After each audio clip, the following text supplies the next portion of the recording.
भैया हम आप सबका भाई, आप सबका बेटा सिंगर सुनील राजा बहुत दुखी के साथ कह रहा हूँ कि पवन सिंह और ज्योति सिंह के विवाद में मैं एक प्यारा सा सॉन्ग तैयार किया हूँ। इस गाने को आप लोग पूरा अंत तक सुनिए और कहानी को विस्तार से समझिए।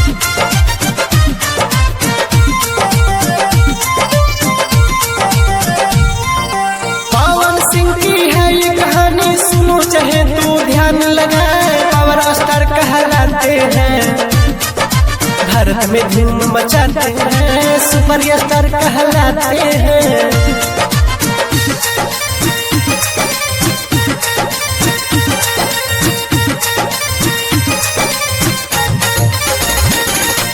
न्यूज में है छवि खबर, यारा में है उनका घर, ज्योति सिंह से प्यार रचाए, अक्षरा से भी प्यार है, ज्योति सिंह से प्यार रचाए।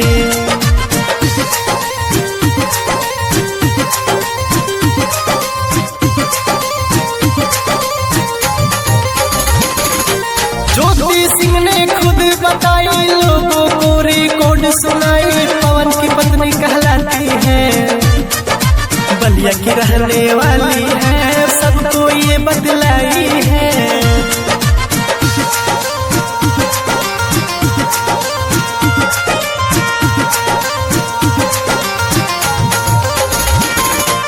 कोर्ट में सूचना जारी है, पवन पे आफत भारी है, मांग है इसका करोड़ों का, यही खबर है जोड़ों का, मांग है इनका करोड़ों का।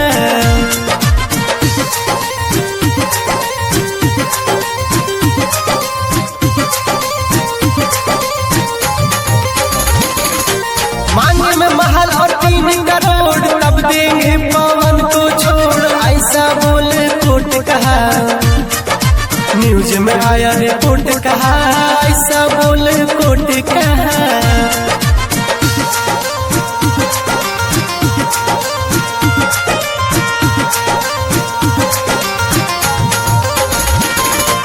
क्या होगा क्या नहीं होगा, पवन सिंह और ज्योति सिंह का कोर्ट में सूचना जारी है, पवन पे आफत भारी है, कोर्ट में सूचना जारी है।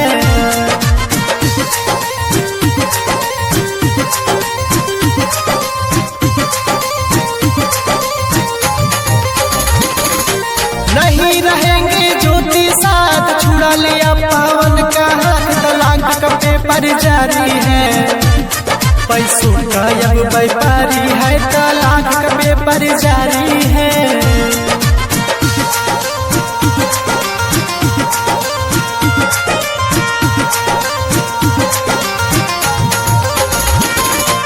अच्छा लगे तो लाइक करो, चैनल को सब्सक्राइब करो, गाकर सुनील बदलाए अला, विक्रम का है कवि कला, गाकर सुनील बदलाए अला।